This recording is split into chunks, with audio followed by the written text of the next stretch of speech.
Assalamu alaikum wa rahmatullahi wa barakatuh.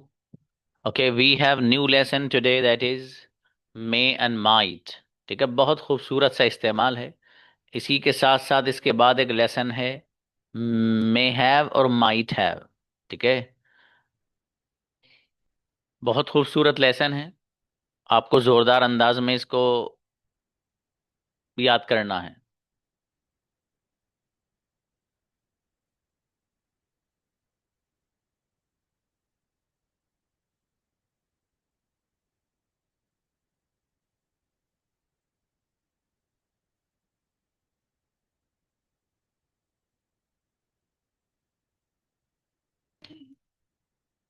Okay, देखिएगा।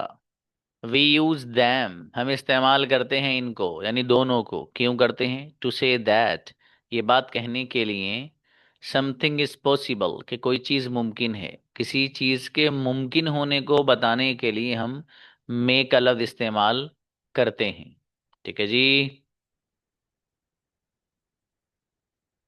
जैसे किसी ने आपसे कोई बात कही, आप उससे कह रहे हैं कि हो सकता है ये सच हो। It may be true. हो सकता है आज आपका भाई आए। Your brother may come today. हो सकता है आज जकरिया सर पढ़ाएं। Zakaria sir may teach today for example. ये सारे के सारे वो काम हैं जिसमें पॉसिबल एक्शंस को बयान किया जा रहा है। अगली बात, उर्दू सेंटेंस के आखिर में सकता है इस तरह का ट्रांसलेशन आता है। सकता है इस तरह का ट्रांसलेशन आता है। जैसे मैंने भी आपको बताया कि मैं आ सकता हूँ, क्या मैं आ सकता हूँ, और मेरे भाई आज स्कूल जा सकता है। जकरिया सर आज पढ़ा सकते हैं। जकरिया सर आज न्यू लेसन पढ़ा सकते हैं। फॉर एग्जाम्पल, सारे के सारे सेंटेंसेस आप मैं के जरिए भी बना सकते हैं।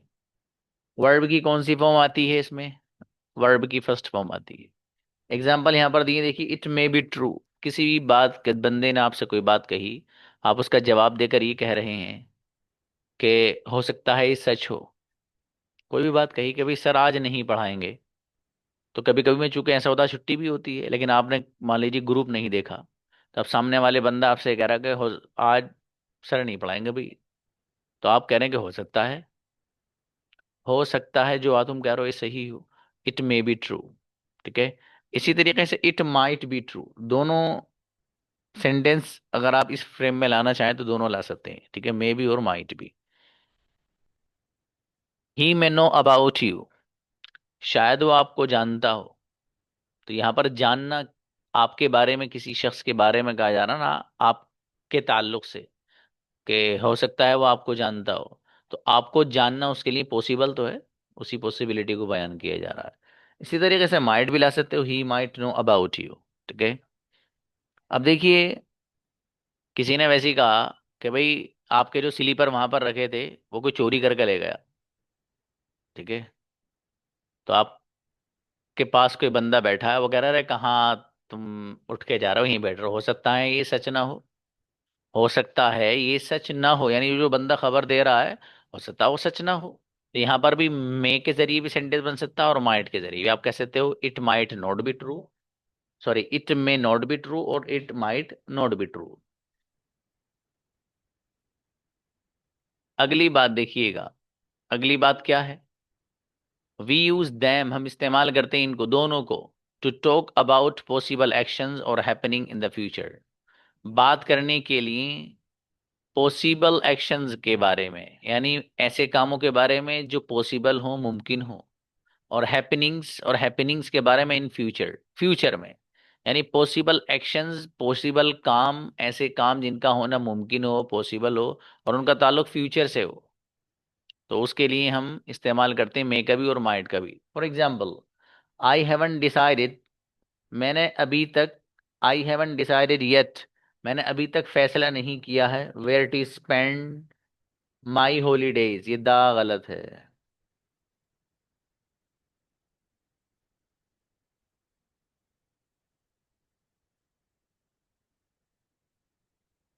Where to spend my holidays, क्योंकि मुझे छुट्टी कहाँ गुजारनी है। आई हैवन डिसाइडेड येट, अभी तक मैंने फैसला नहीं किया है। आई मैं गो टू मुंबई, मैं मुंबई जा सकता हूँ। ये जो बात चल रही है यहाँ पर मे के जरिए जो बात बयान की जा रही है कि मैंने अभी तक, मेरी जो छुट्टी आइंदा आ रही है उनको मुझे गुजारना कहाँ है, मैंने अभी तक कुछ भी डिसाइड नहीं किया है। अब जाहिर है जिस चीज़ के बारे में बात चल रही है, जिस फैसले के बारे में, उसका ताल्लुक तो फ्यूचर से है। ठीक है, अब उसी के बारे में आप कह रहे हैं आई मैं गो टू मुंबई, मैं मुंबई जा सकता हूँ। यहाँ पर मे का लफ्ज इस्तेमाल हो रहा है इन द फ्यूचर, फ्यूचर में पॉसिबल एक्शन के लिए हो रहा है। ठीक है, कि और जाहिर है ऐसा एक्शन है जो पॉसिबल भी है। भाई छुट्टियों में मेरा मुंबई जाना पॉसिबल एक्शंस में से तो मैं जा सकता हूँ, छुट्टियां भी है मेरे पास, मौका भी है। अगली बात, आपकी अम्मी जान आपसे कह रही हैं क्या, take an umbrella with you, अपने साथ छतरी ले लीजिएगा बेटा, व्हेन यू गो आउट, जब आप बाहर जाएं। तो जब आप बाहर जाएं तो अपने साथ आप छतरी ले लीजिएगा। आपकी अम्मी जान ने आपसे कहा इट माइट रेन लेटर, हो सकता है बाद में बारिश पड़ जाए। इट माइट रेन लेटर, हो सकता है, माइट का तर्जमा हो सकता है। इट रेन, बारिश हो जाए, लेटर बाद में, हो सकता है बाद में बारिश पड़ जाए, बारिश हो जाए। यहाँ पर माइट का लफ्ज इस्तेमाल हो रहा है फ्यूचर के लिए। क्यों?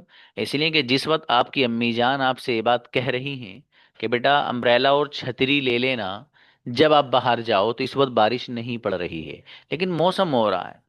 ठीक है, और बारिश इस वक्त नहीं हो रही, आपकी अम्मी जान ने आपसे कहा कि छतरी ले लीजिए। इसका मतलब ये है कि अम्मी जान जो आपसे छतरी लेने के लिए बात कर रही हैं वो फ्यूचर में कोई हैपनिंग, कोई ऐसा अमल जो हो उससे आपको बचाने के लिए और उसके बारे में बात करने के लिए यहाँ पर माइट का लफ्ज लाएगा। इट माइट रेन लेटर, हो सकता है बाद में बारिश पड़ जाए।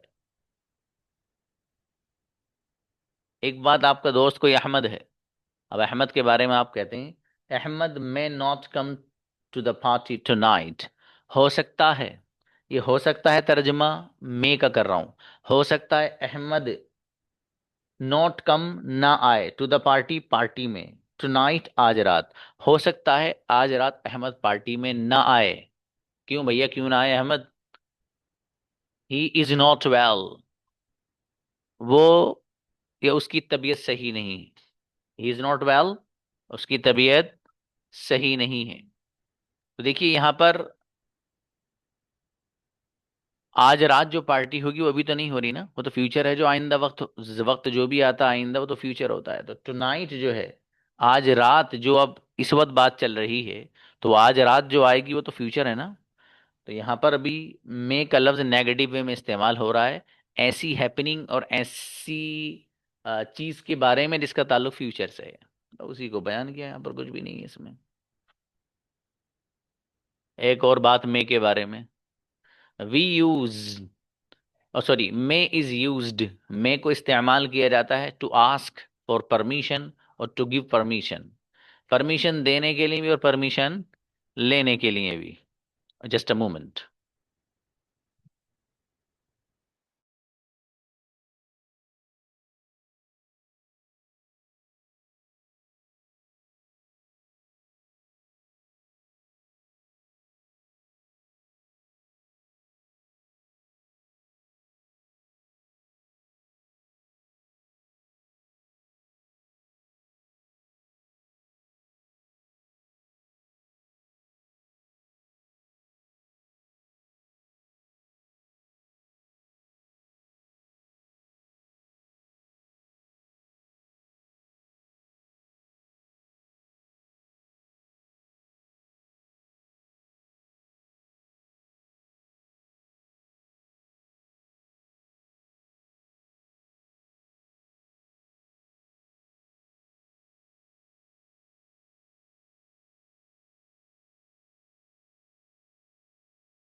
जी। आए बच्चों देखिएगा, हमें किसी भी बंदे से किसी काम की इजाज़त लेनी हो या फिर सामने वाले बंदे को इजाज़त देनी हो, तो इजाज़त लेने के लिए भी और सामने वाले बंदे को इजाज़त देने के लिए भी, दोनों के लिए हम मे का लफ्ज़ इस्तेमाल करते हैं। देखिएगा किस तरह करते हैं, वो यहाँ पे आ रहा है, देखिए। May I use your pen please for a while. थोड़ी देर के लिए क्या मैं आपका मोबाइल इस्तेमाल कर सकता हूँ या कर सकती हूँ। May I use your mobile please for a while. आप, सामने वाले बंदे ने जो आपसे पूछा है, आप उसको जवाब दे रहे हैं यस यू मे, जी हाँ आप कर सकते हैं। तो इस मे के जरिए परमिशन ली गई है और इस मे के जरिए परमिशन दी गई है। समझ में आया? आगे देखिएगा, may I have a seat here please. कहीं पर आप हैं किसी ट्रेन में या जैसे भी, आप किसी से कह रहे हैं क्या मैं यहाँ बैठ सकता हूँ। May I have a seat here please, क्या मैं यहाँ पर बैठ सकता हूँ। अब आप वहां पर बैठे हैं, आप उस बंदे से कह रहे हैं ऑफ कोर्स यू मे, जी बिल्कुल आप बैठ सकते हैं। तो यहाँ पर मे के जरिए परमिशन दी जा रही है और इस मे से परमिशन ली जा रही है। इसी तरीके से आपके टीचर आपसे कहते हैं, या आप किसी और स्टूडेंट से, आप टीचर हैं, आप कहते हैं किसी भी स्टूडेंट से, आपने जो भी काम था वो काम हो गया, अब आप कह रहे हैं अपने स्टूडेंट से यू मे गो नाउ, अब आप जा सकते हैं, यानी आप उसको जाने की इजाजत दे रहे हैं, यू मे गो नाउ। इसी तरीके से you may come at 11 o'clock if you wish. अगर आप चाहें, अगर आपकी मर्जी हो और आप राजी हो, तो आप 11 बजे आ सकते हैं। तो यहाँ पर भी मे का लफ्ज इस्तेमाल हो रहा है, वो सामने वाले बंदे को इजाजत देने के लिए हो रहा है। ठीक है, आगे देखिएगा, मे का लफ्ज इस्तेमाल होता है दुआ देने के लिए भी। ठीक है, दुआ देने के लिए भी इस्तेमाल होता है।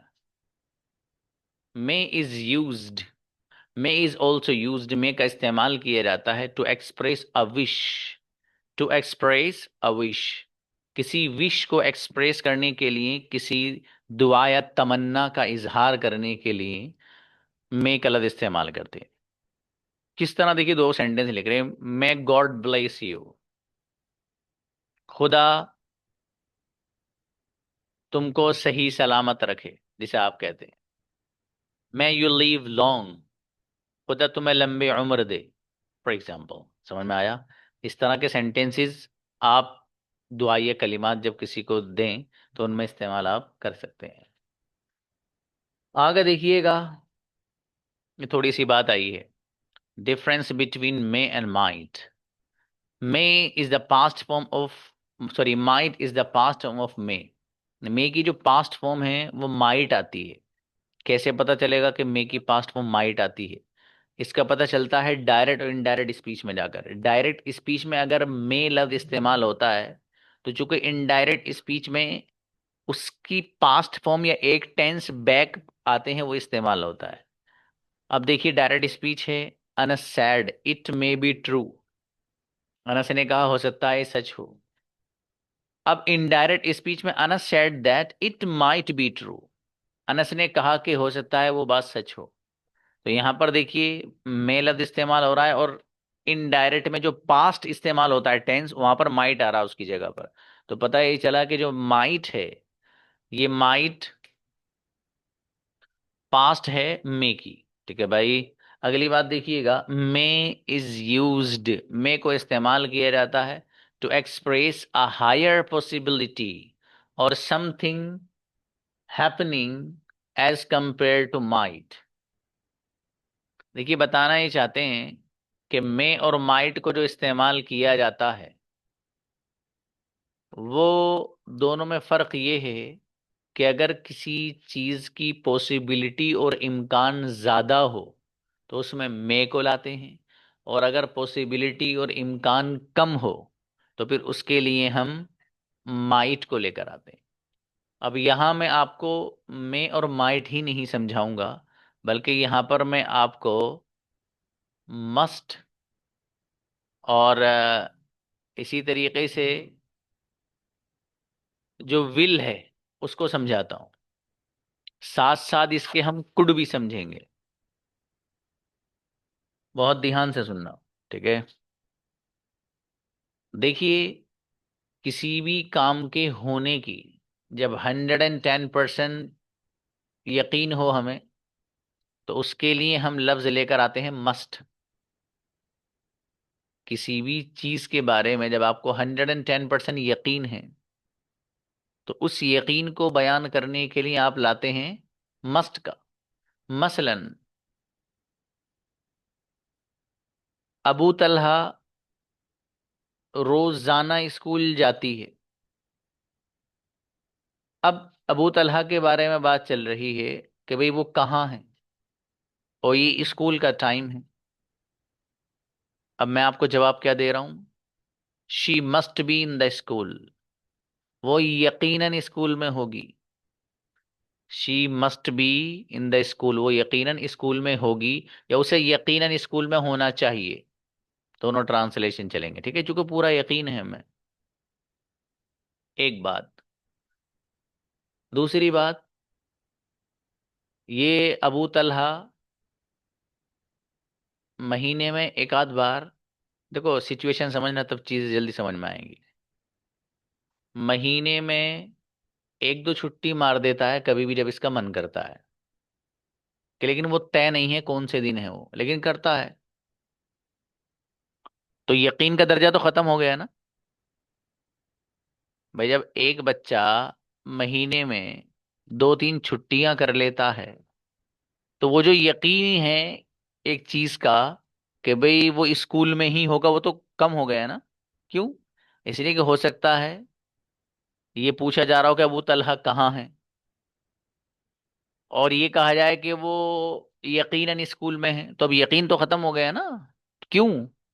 इसलिए कि हो सकता है जिस दिन पूछा जा रहा हो उस दिन वो स्कूल ही नहीं गए हो। यकीन का मतलब तो ये है कि 30 के 30 दिन महीने के वो स्कूल जाता है पाबंदी से। तो अब यकीन है तो मस्ट आएगा।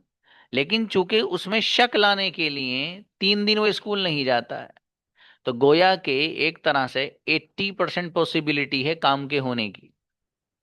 तो जब पॉसिबिलिटी 80% होगी, तो फिर वहां पर हम लफ्ज इस्तेमाल करेंगे विल का। He will be in the school, वो स्कूल में होगी। He will be in the school, वो स्कूल में होगी। इसी सिचुएशन को याद रखना। अब अबू तलहा महीने में दो तीन छुट्टी नहीं, बल्कि महीने में ये भाई साहब 5 से 6 छुट्टियां मार देते हैं। कितनी मार देते हैं? 5 से 6 छुट्टियां मार देते हैं महीने में। तो अब सवाल हो रहा है कि अबू तलहा कहाँ है। तो पॉसिबिलिटी स्कूल में होने की अब डिग्री और कम हो गई। पहले 80% पे आप विल का इस्तेमाल कर रहे थे, अब घट के आके वो 50 और 60 पे पहुंच गई। तो जब किसी काम की पॉसिबिलिटी 50 और 60% होगी, तो फिर वहां पर हम शुड का लफ्ज इस्तेमाल करेंगे। अब अबू तलहा महीने में 5 6 7 छुट्टी मार देता है। अब उसके बारे में सवाल हो रहा है कि अबू तलहा कहाँ है। चूंकि ज्यादातर अभी भी स्कूल जाता है, तो आप कहेंगे ही, ये she should be in the school, उसे स्कूल में होना चाहिए। She should be in the school, उसको स्कूल में होना चाहिए। अब अगली बात, किसी भी चीज के होने का इम्कान अगर 40%, सॉरी हाँ 40% हो। 40% कैसे होगा? 40% होगा इसका उल्टा करने से। उल्टा कैसे करेंगे इसका? कि अबू तलहा स्कूल जाते तो हैं, लेकिन यूं समझिए कि वो महीने में 15 से 20 दिन छुट्टी मारते हैं भाई साहब। क्या करते हैं वो? 15 से 20 दिन छुट्टी दबा कर पेट भर गए। अब पूछा जा रहा अबू तलहा कहाँ है। अब आप क्या कह रहे हैं? He may be in the school, शायद वो स्कूल में हो। शायद वो स्कूल में हो। क्यों? इसलिए कि पॉसिबिलिटी और घट गई, और इतनी घट गई कि वो 40% और 38% पे आ गई। तो अब जाहिर है शक का दर्जा ज्यादा बढ़ गया। तो इसलिए लफ्ज इस्तेमाल हो रहा है शायद वो स्कूल में हो, क्योंकि भाई साहब की छुट्टियां इतनी हैं। तो पॉसिबिलिटी स्कूल में होने की है तो, लेकिन वो ऊपर, बहुत ऊपर वाले दर्जे की नहीं है। हायर दर्जे की तो है लेकिन माइट के मुकाबले में है। अब एक चीज और, ये भाई साहब स्कूल जाते तो हैं, लेकिन महीने में 3 दिन स्कूल जाते हैं, 27 दिन गोल मारते हैं।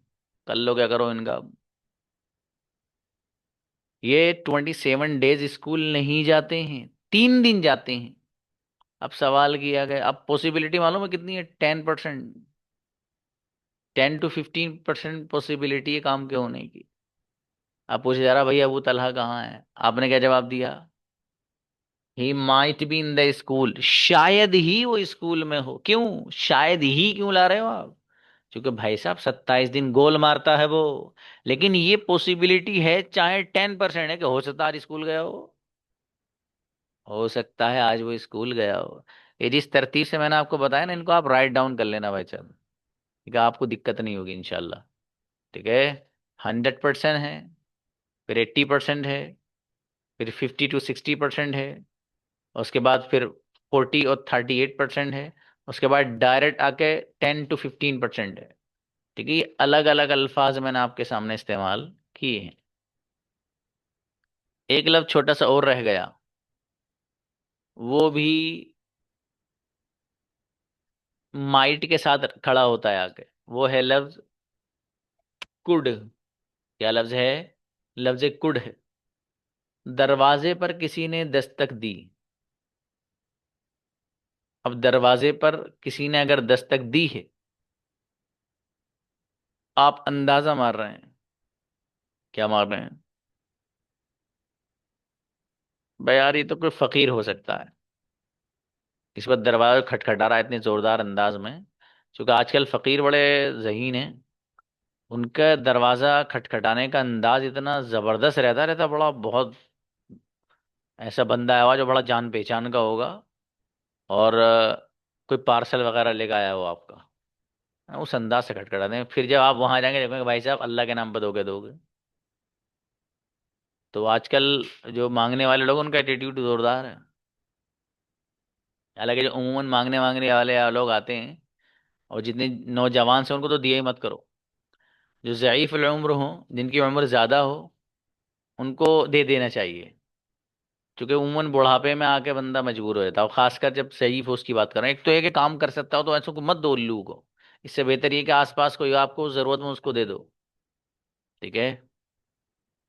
मतलब ये उसमें नहीं आएगा वो जो कुरान करीम की आयत है, मा वद्दअका रब्बुका वमा कला, है ना उसमें। यानी अल्लाह पाक अपने नबी के बारे में कह रहा है कि आपके रब ने आपको ना झिड़का, ना अकेला छोड़ा तन्हा। ठीक है, तो मतलब इससे ये आता है कि फकीर को झिड़कना नहीं चाहिए। लेकिन ऐसे फकीर नहीं जो आज के दौर के हैं, ये फकीर नहीं है। आपके पास भी नहीं होगा इतना पैसे इतने उनके पास है। और फकीर वकीर कहाँ हो, उनका तो बढ़िया से सिस्टम चलता है उनका। ठीक है। तो बहरहाल, और रमजान वैसे ही आ रहा, रमजान में तो पता नहीं, ऐसा लगता है कि वो याजूज माजूज का वो गेट खुल जाता है और सारे लोग मांगने पे उतर जाते हैं। रमजान में तो ये सिस्टम होता है। बहरहाल, अल्लाह से दुआ करनी चाहिए कि अल्लाह पाक तेरा एहसान, तेरा शुक्र, हम भी तेरी मखलूक हैं। तूने हमें इस लायक बनाया कि हम इस लेवल पे नहीं है, हमें ये काम नहीं करना पड़ रहा। ठीक है, बड़ी शर्मिंदगी का होता है। और शरीयत में भी देने वाले हाथ को अच्छा माना गया है लेने वाले हाथ के मुकाबले में। ठीक है। तो इसलिए देने वाला हाथ बनाइए अपना, आप लेने वाला नहीं। कभी कभी जरूरत पड़ जाती है किसी से कुछ कर्ज वर्ज लेने की, ये एक्सेप्शनल है, इसका कोई मसला नहीं है। तो बहरहाल, ऐसे लोगों को नहीं देना चाहिए। और जो छोटे बच्चे हों उनको तो बिल्कुल ही नहीं, उनको तो डांट कर भगा देना चाहिए। क्यों? इसलिए कि वो कुछ भी कर सकता है बच्चा। उससे मांगने की आदत पड़ जाएगी तो फिर वो मांगता ही रहेगा जिंदगी भर, वो कुछ नहीं करेगा। तो बहरहाल बच्चों, अगर दरवाजे पर किसी ने दस्तक दी और आपको कुछ पता ही नहीं है, बस एक आपने एक अंदाजा मारा, क्या कभी शायद कोई फकीर हो सकता है, आप कहेंगे it could be a beggar. It could be a beggar, कोई फकीर हो सकता है। क्योंकि इस वक्त हमारा कोई मिलने वाला तो आने का नहीं है, दोपहर का वक्त है, कोई फकीर ही हो सकता है। समझ में आया? तो यहाँ पर भी बहुत लोअर पॉसिबिलिटी है। और आपने एक अंदाजतन बात की है, तो अंदाजे के तौर पर बात करने का मतलब ये होता है कि बहुत कम पॉसिबिलिटी होती है उस काम के होने की। ठीक है? तो वहां पर कुड का लफ्ज इस्तेमाल हम कर सकते हैं माइट के साथ साथ। तो बहरहाल आज का जो लेसन था आपका, इसमें यही था कि दोनों में और माइट इनको इस्तेमाल कैसे करते हैं। और मुझे आपको बताना था कि कितने परसेंट पॉसिबिलिटी में और श्योरिटी में किस किस लफ्ज को लेकर आना, वो मैं आपके सामने बयान कर चुका हूं। ठीक है? अब जाहिर है ये जो लेसन है इसको आप अपने एतबार से मुरतब कर लीजिएगा। ठीक है? अपने एतबार से आप इसको लिख लीजिएगा। और बाकी इसमें कंजुगेशन लिखने की यूं जरूरत नहीं रही, क्योंकि इसका इस्तेमाल ज्यादा होता नहीं, दो ही सेंटेंस ज्यादा इस्तेमाल होते हैं, यह सवाल वाला हो जाता है, क्या मैं अंदर आ सकता हूँ।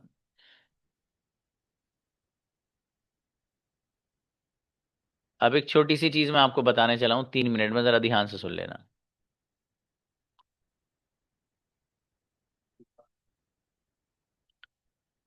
वो ये है कि